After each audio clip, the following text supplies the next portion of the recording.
Okay. Act 1. Okay.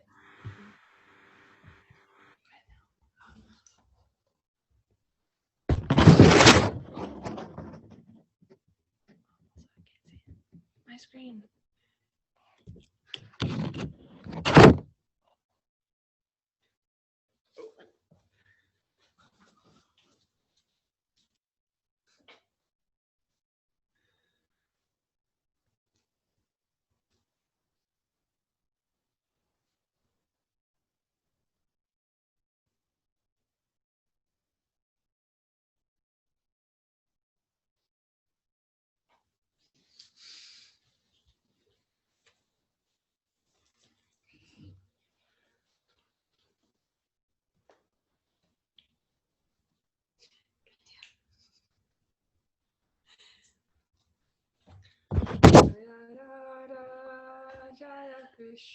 Once upon a time, seeing that her maidservant was engaged in different household duties, Mother Yashoda personally took charge of churning the butter. And while she churned the butter, she sang the childhood pastimes of Krishna and enjoyed thinking of her son. When all of a sudden,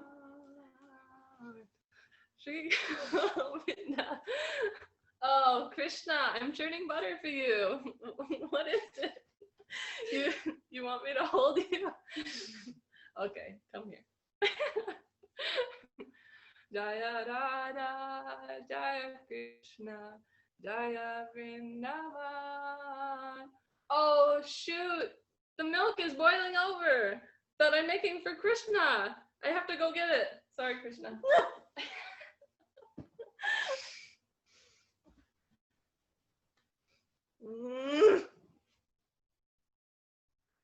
left in that state by his mother, Krishna became very angry, and his lips and eyes became red in rage. He pressed his teeth and lips, and taking up a piece of stone, he immediately broke the butter pot. He took butter out of it, and with false tears in his eyes, he began to eat the butter in a secluded place.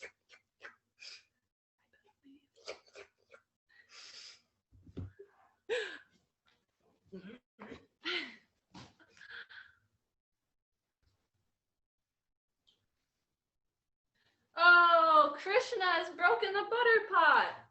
I know that this child is very clever. He's left in fear of punishment.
Okay, look at me.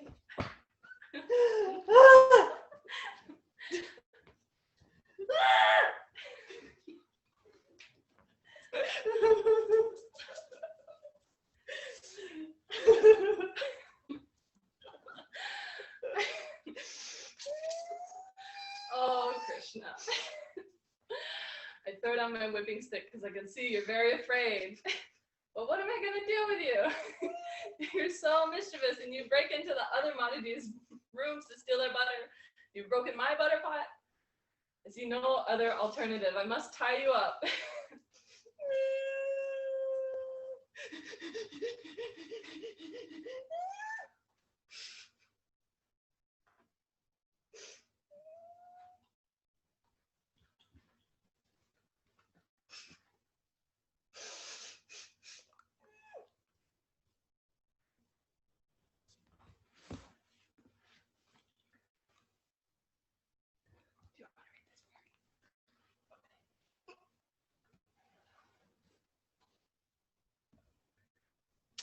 She did not know it, but it was actually impossible for her to bind the Supreme Personality of Godhead.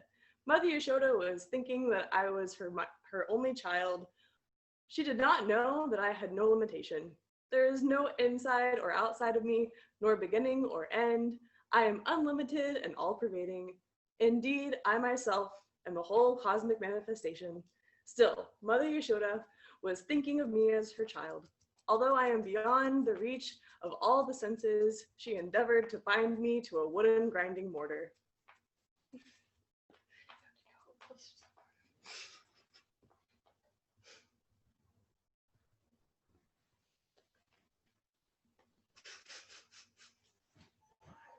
I know that I grabbed enough rope.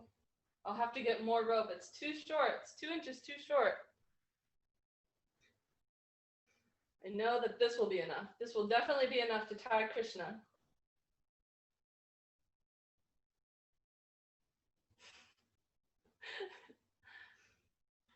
This will definitely be enough. It's still too short. It's still just 2 inches too short, just barely. I need to get the rest of the rope from all the Matajis in the village so that I can tie this small baby up. This will be the last of my rope. And surely it will be enough to tie my baby Krishna.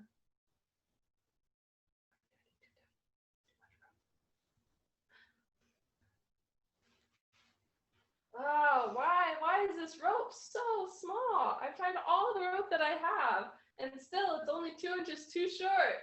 Why?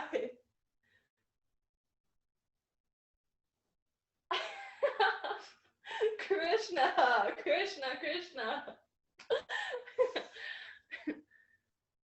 The Supreme Personality of Godhead, who is known as the son of Yashoda and Nanda Maharaj, is never so completely known to the yogis and speculators, nor is he appreciated as the supreme reservoir of all pleasure by the yogis and speculators, but he is easily available to his devotees. Now that you're finally tied up, Krishna, I have more household affairs to take care of. So now that I know that you will stay exactly right here and not get into any more trouble, I will go take care of the rest of the chores.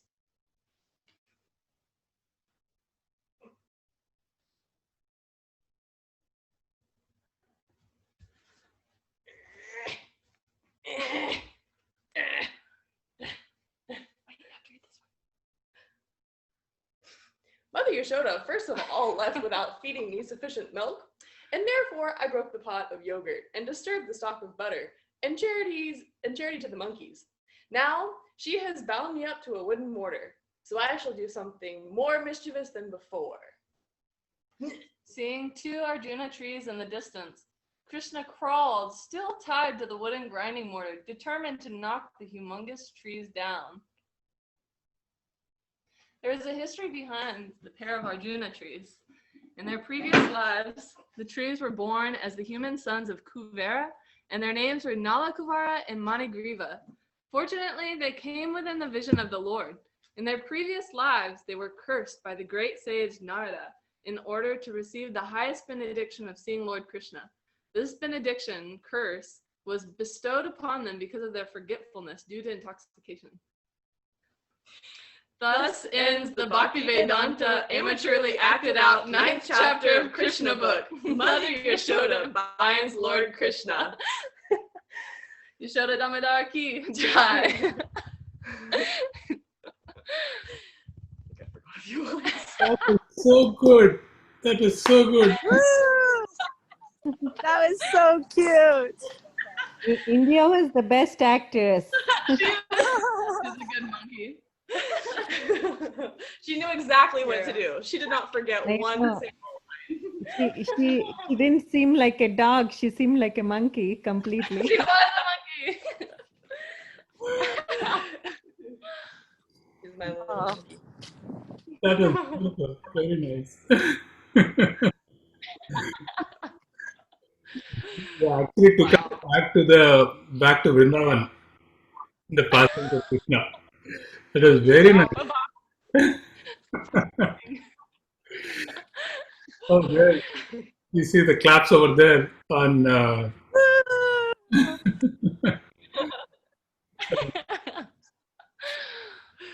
Since I'm walking outside, you guys were like gracing all of the trees and vines with the holy names and the pastimes. So I'm on Palisades Park, which actually Srila Prabhupada used to walk down here. So it's like the Leela was continuing in the atmosphere. Krishna.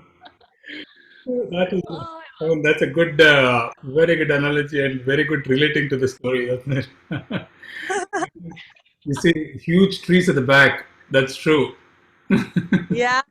Yeah, and the ocean right on my right. Oh, wow, very nice. Oh, Krishna, very nice. okay. I guess maybe we can read Damodar Ashtakam too. You Brian, can, have you ever heard Damodar Ashtakam? I think last year, huh? He did hear. Who's here? Me? Did I hear it? The song? Is it the song that's like an hour long? I feel like it could be. Can also be 5 minutes long. Are Yeah. you talking about? I remember there was like some Sunday when we Oh, sang yeah, I a think song I at the remember end that. and it lasted for like an hour. Yeah, where everyone goes and offers the lamp. Yeah, is that what you're talking about? Yeah. That's the one. All The right, so are we buckling in for an hour long song right now? Oh, no. Well, I was just gonna say maybe we could read the translation because the translation is a very nice story instead of two grown women trying to play mother and baby. Or by trying, you could take it away. Now, you read, Madhi. The floor is all yours. It's you really set up that very nice mood for all of Are us. you guys between whether you sing it and read the translation or just the translation? We'll just I'll just read the translation yeah. right now. Oh, okay. You wanna- got it. Okay. Oh, we can do just the song, the translation of the Oh, song. I see. You wanna just get this?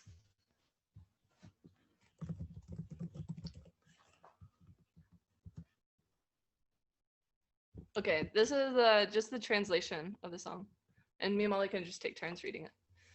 To the Supreme Lord, whose form is the embodiment of eternal existence, knowledge, and bliss, whose shark-shaped earrings are swinging to and fro, who is beautifully shining in the divine realm of Gokula, who, due to the offense of breaking the pot of yogurt that his mother was churning into butter and then stealing the butter that was kept hanging from a swing, is quickly running from the wooden grinding mortar in fear of Mother Yashoda, but who has been caught from behind by her, who ran after him with greater speed. To that Supreme Lord Sri Damodar, I offer my humble obeisances. Seeing the whipping stick in his mother's hand, he is crying and rubbing his eyes again and again with his two lotus hands. His eyes are filled with fear, and the necklace of pearls around his neck, which is marked with 3 lines like a conch shell, is shaking because of his quick breathing due to crying. To this Supreme Lord Sri Damodar, whose belly is bound not with ropes but with his mother's pure love, I offer my humble obeisances. By such childhood pastimes as this, he is drowning the inhabitants of Gokul in pools of ecstasy, and is revealing to those devotees who are absorbed in knowledge of his supreme majesty and opulence that he is only conquered by devotees whose pure love is imbued with intimacy and is free from all conceptions of awe and reverence. With great love, I again offer my obeisances to Lord Damodar hundreds and hundreds of times. O Lord, although you are able to give all kinds of benedictions, I do not pray to you for the boon of impersonal liberation, nor the highest liberation of eternal life in Vaikuntha, nor any other boon which may be manifested by executing the 9 processes of bhakti. O Lord, I simply wish that this form of yours as Balagopala in Vrindavan may ever be manifest in my heart. For what is the use to me of any other boon besides this? O Lord, your lotus face, which is encircled by locks of soft black hair tinged with red, is kissed again and again by Mother Yashoda, and your lips are reddish like the bimba fruit. May this beautiful vision of your lotus face be ever manifest in my heart. Thousands and thousands of other benedictions are of no use to me. O Supreme Godhead, I offer my obeisances unto you. O Damodar, O Ananta, O Vishnu, O Master, O my Lord, please upon me. By showering your glance of mercy upon me, deliver this poor, ignorant fool who is immersed in an ocean of worldly sorrows, and become visible to my eyes. O Lord Damodar, just as the two sons of Kuvera, Manigriva, and Nalakuvara were delivered from the curse of Narada and made into great devotees by you in your form as a baby tied with rope to a wooden grinding mortar, in the same way, please give to me your own prema bhakti. I only long for this and have no desire for any kind of liberation. O Lord Damodar, I first of all offer my obeisances to the brilliantly effulgent rope which finds your belly. I then offer my obeisances to your belly, which is the abode of the entire universe. I humbly bow down to your most beloved Srimati Radharani, and I offer all obeisances to you, the Supreme Lord, who displays unlimited pastimes. Damodar Ashtakam Ki. Jai. That was very nice. Thank you. Yeah, this is the beauty of Krishna consciousness, actually. Beauty of Krishna consciousness. Like my Guru Maharaj says, why people, I don't understand. My Guru Maharaj says, why I don't understand why people want to become God. You can become greater than God. You can actually bind God. What to talk about being God, you can bind God. So that's the power of bhakti or devotion, service or love for the Lord. When we have that, Yashodamai was so bound by the love of Krishna that she could just bind Krishna. She never thought that Krishna is God or Krishna is great or no, he's all powerful. She doesn't care. All that she cares is he is my son. I have to discipline him and make sure that he grows up nicely and he becomes a good boy. That's all she cares. So that is the power of love. And if we, Srila Prabhupada has given us that opportunity that we can also develop that love. If we can get a drop of that, there's nothing else is needed in this life. The whole life, we are fighting for so many things. I want, struggling for life, struggling for doing that, struggling thing. But ultimately, if we can develop that small little devotion to the Lord, and just seeing the pastimes, it's so, it gives so much happiness. And you both have done it with such love. This is to your eternal benefit also. That because of this skit, you'll remember this pastime even more dearly. So thank you so much for doing that. Anyone wants to add? Mataji, you want to add anything? Please feel free to add anything. You want to say anything? Oh, I just feel very grateful to have tuned in right on time. It was such a sweet play. I had my mom here next who was also seeing it, and just now she was like, "Oh, how sweet!" Like, yeah, it's such a beautiful way to remember and really ingrain the pastime, in your heart when you reenact it and make it so personal. So I just loved watching it, and I felt it took me back into the pastime. So thank you. Very. And our obeisance to your mother, Mataji, and you. Thank you very much. Thank you. So, Ryan, you want to add anything? You want to say anything? Any questions, comments? It was impressive how you acted your way around India. It was impressive. I thought you meant like the country. I was like, well, we didn't do it very much in India. Yeah, no, she's the starlet. She knows. She's good. So, Blended. can somebody answer for me why Krishna just loves chugging butter? Have you ever chugged butter? Didn't we Yeah, it's talk kind of about gross. cows last time? Oh yeah, we were. Oh yeah, we were supposed to do our research on cows. I think we should all have the answer to why Krishna loves butter, right? We were supposed to do our research on cows and milk.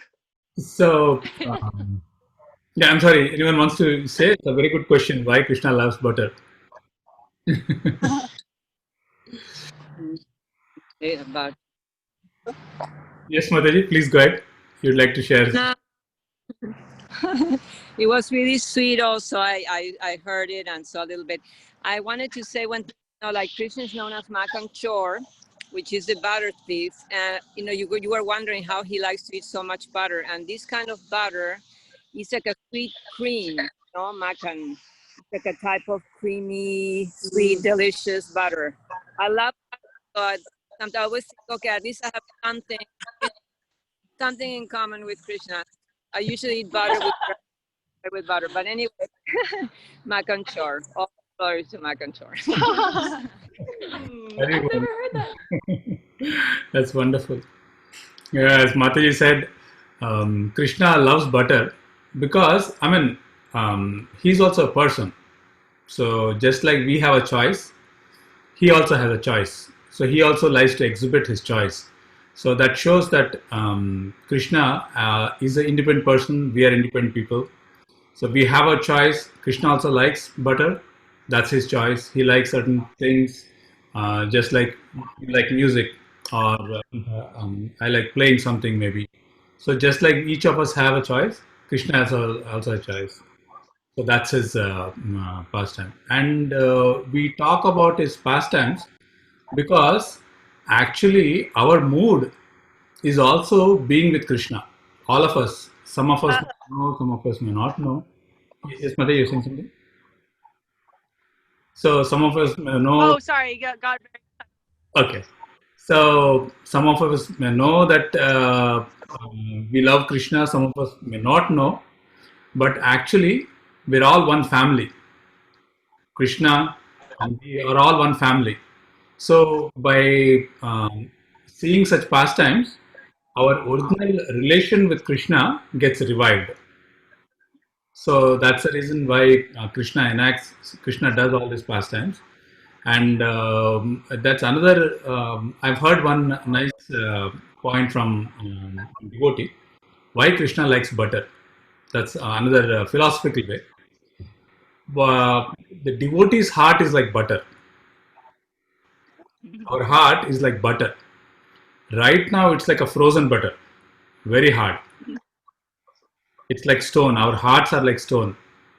But as we practice Krishna consciousness, as we chant, our hearts start slowly melting. And Krishna takes that as his butter. So if our heart becomes completely soft, it is the most beautiful thing actually. So our goal is to become devotees whose heart is like hard butter, frozen butter, to room temperature butter, which is very soft and actually very healthy also actually. So I don't know if that is, just thought I'll add. Anyone wants to add anything on that?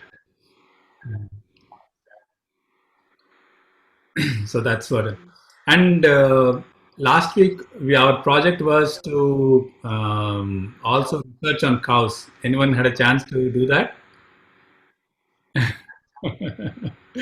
Okay, I'll share a little bit about cows. I want Mataji, if you want to add anything about cows. Uh, I'm sorry, Mataji, I don't know your name. Could you? I'm Indranila Mani. Oh, Indranila. Hare Krishna, Mataji. You want to add anything on cows, Mataji? Because last week our project was like we talked a little bit about cows. We spoke about Govardhan Leela. Then we talked a little bit of cows. If you want to add anything, or we can. You say. Okay. Sure, Mataji. Uh, so cows. Let's go from a very practical perspective. Very practical perspective. Nothing spiritual or anything. If you see, cows are the only animals which human civilization cannot stay without. For example, even if you go to a store, there's hundreds of products in the store itself which are dependent, directly or indirectly dependent on cow.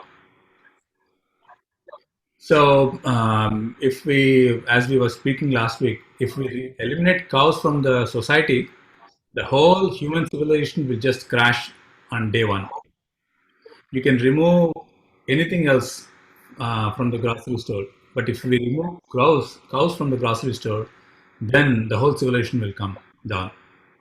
We may say that, hey, there are so many vegans who are not dependent on cow. I mean, what's the big deal? But if you the economy, if you see, even in the background, the cow's contribution goes on. For example, the vegetables that we are looking at, or the vegetation that we're looking at, they're very dependent on cows. In fact, I heard one lecture from one Maharaj. He said, if someone offers you gold or cow dung, we should pick up cow dung because gold is stagnant. With cow dung, we can make the whole economy run.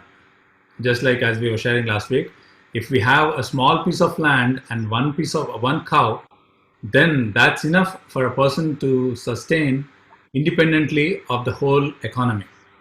So that much dependency we have on cows.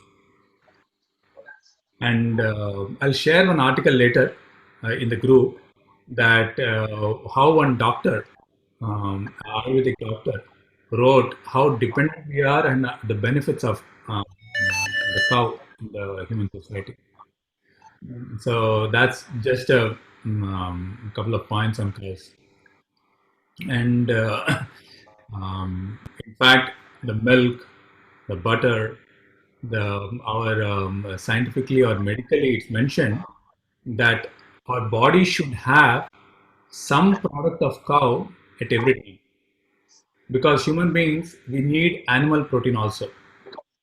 It is not just vegetable protein; we need animal protein also. But the best way to have animal protein in a very symbiotic way, in the sense both are benefiting. The animal is also benefiting, the human beings are also benefiting. The symbiotic way is drinking the blood of an animal, which is cow's blood, which is in the form of milk. So the cow is happy to share its milk, and the human beings are happy to get the animal protein, which is needed for the body to sustain. Otherwise, our body actually decomposes. So it's mentioned that if we drink milk, it stays for a couple of days. But if we drink yogurt, it stays for longer time. But if we eat clarified butter, it stays in the body for 21 days, nourishing the body. So this is by Ayurvedic. So milk stays for I think 1 or 2 days. When the yogurt stays for 3 or 4 days, and ghee, which is clarified butter, stays for 21 days in the body. So somehow we need that for our higher intelligence and healthy body. So these are just Ayurvedically also it's very useful. And previously it was mentioned or it was cow is considered as mother and the bull is considered as the father. Previously there was no tractors or no other means of plowing the field. So they used to use bull to plow the field. And you would be amazed, it is mentioned in the scriptures that dust from the hoofs of the cow are not only materially benefited, but even spiritually one makes a progress by the cow's hoof print. And if you see the cow's leg, it's like this. And when a cow steps on the ground and walks on the ground, what happens is it makes hoof prints. And if you see the rainwater, when it rains, those hoof prints help the water actually seep into the ground. The design is such that cows' hoof prints are such that water stays and water has to go inside the ground.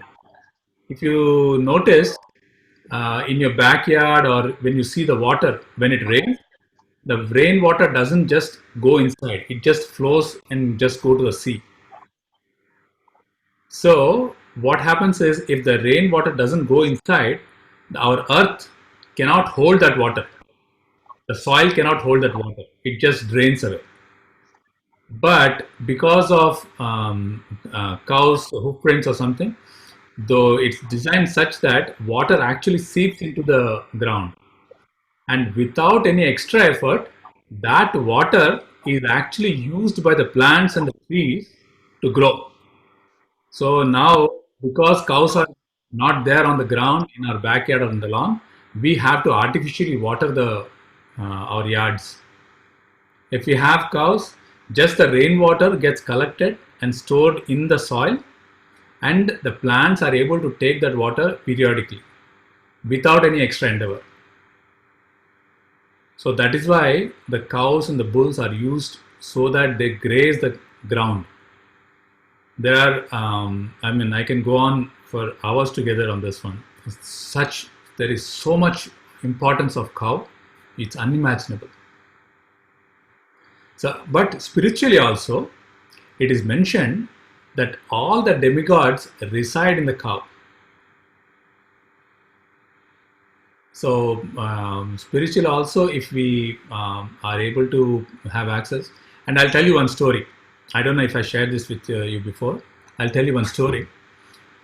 In India, there was one man whose father was, mad, and he was mentally ill. So he loved his father very much. So he used to take care of him.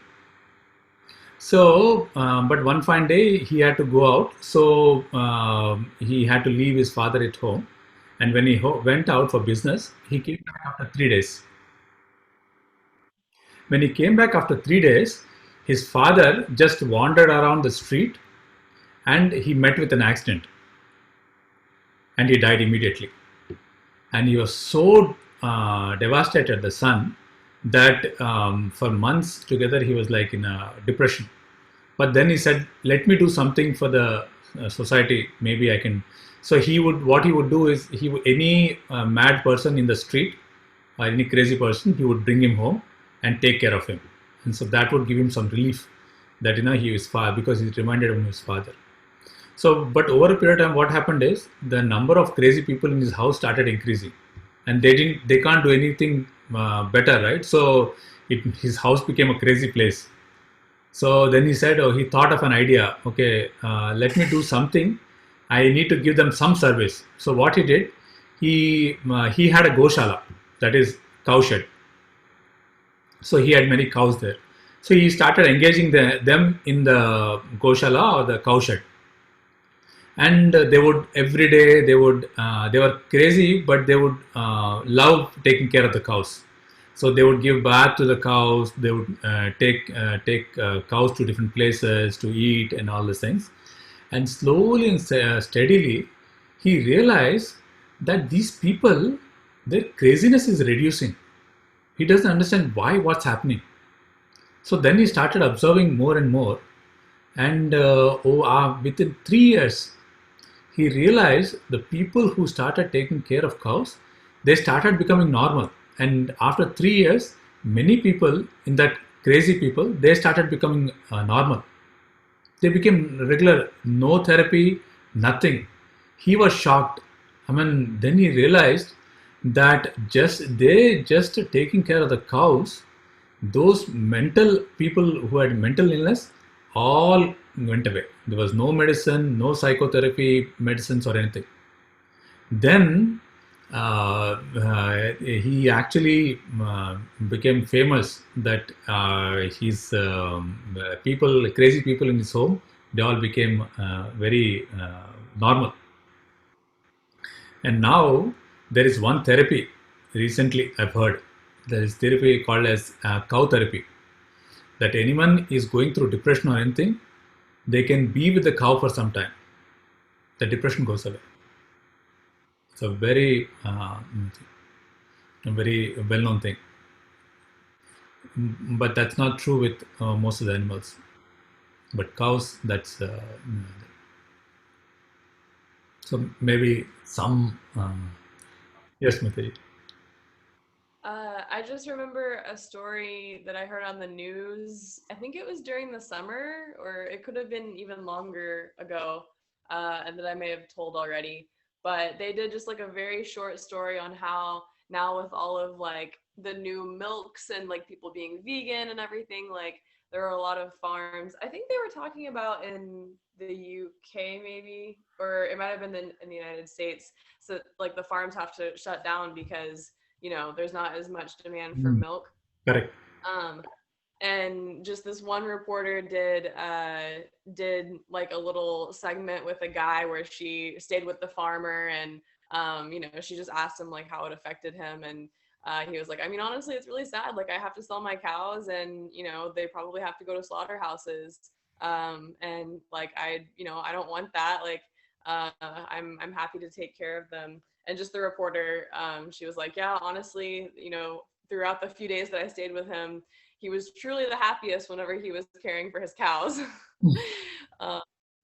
Just like one little story, but I feel like, we don't have that interaction a lot with people who actually take care of the animals. No, that's true actually. Because if you see from the scriptural perspective, cows are the only animals which are in the mode of goodness. I think I shared that. So when we associate with cows, our consciousness becomes very peaceful and mild. There are many. I'll share that small link, which Dr. Tettelbaum, she wrote an article on how important is cow's milk. So, Ryan, does that help a bit at least? Yeah, I guess so. So, I have a hard time believing you could survive with just a cow if you weren't eating the cow. a land and cow, right? Yeah, because with a small piece of land and a cow,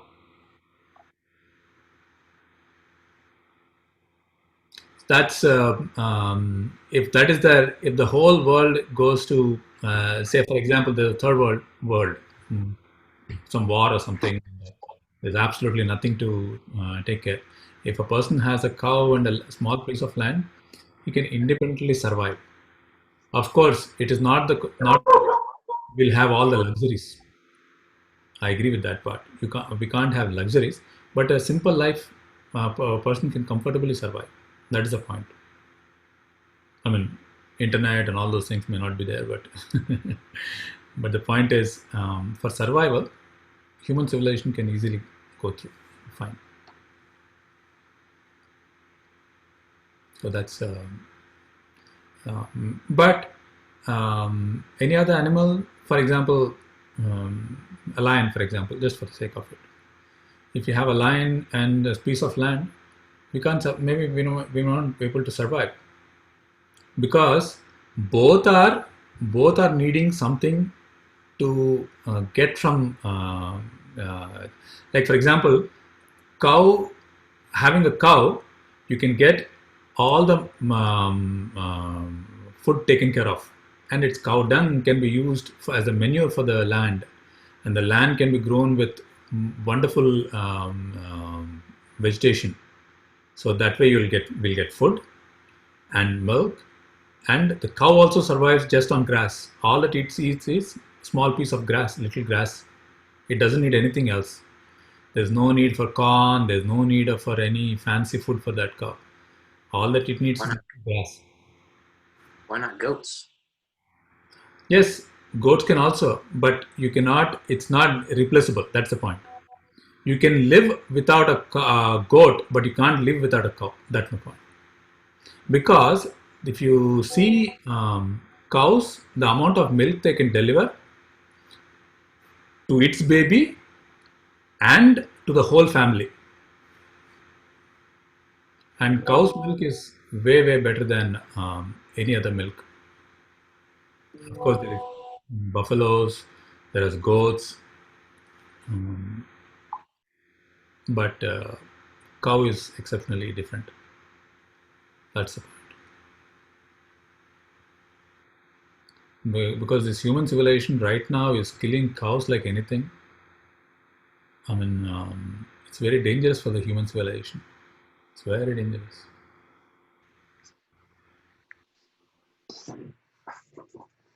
Mm. Any other points, questions, comments?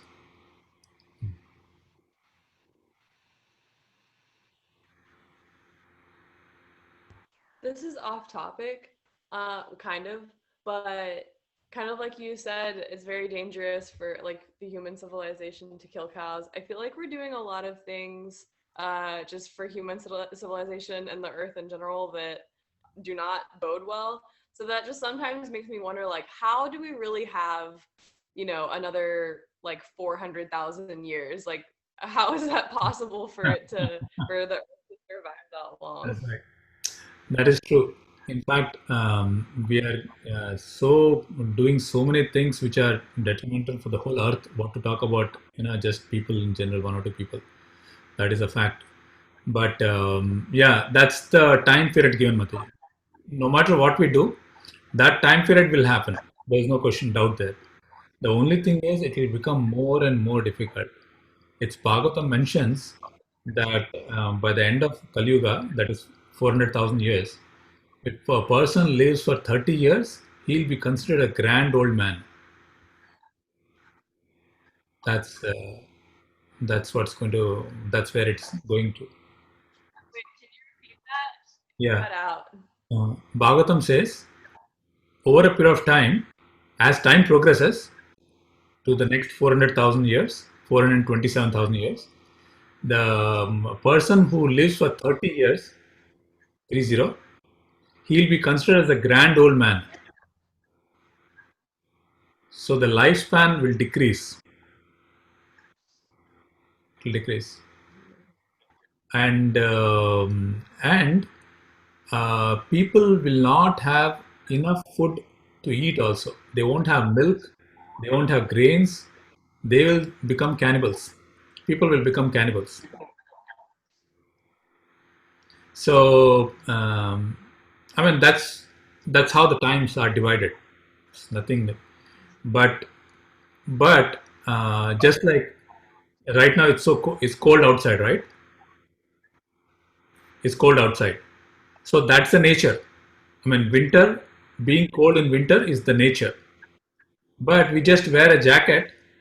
It doesn't matter how cold outside is. We don't feel the cold. So devotees are like that. If we take up devotional service, it doesn't matter how bad the outside world is. The devotee is protected. He will not feel the cold. He will not feel the pinch of the tough times. So that's why it's so important, especially in this age, to take up devotional service. That's why it is mentioned that Hare Nama, Hare Nama, Hare Nama, Hare Nama hi kevalam, kalau nasteva, nasteva, nasteva. There is no other way, no other way, no other way than chanting the names of the Lord, chanting the names of the Lord, chanting the names of the Lord. For this age, that is the recommendation. That is why we always um, insist so much that we have to chant. So that is the bless you, Ryan. So it's very important. Chanting is not some just a ritual we do. That is a medicine for this age. It is like the jacket for us. If we wear that jacket, then the pinch of material existence will not bother you. That's so that's why we every class, every time a devotee talks, it emphasizes this point because it's so important that we have to get it in our heart. It has to become part of our life. Chanting should become part of us. No matter what, I may lose my life, but I should not lose my beats in chanting. That should, if that determination comes, then you can face any uh, mm, reversal in the life. So that's our protection. Then we'll relish the pastimes of Krishna even more. Every moment.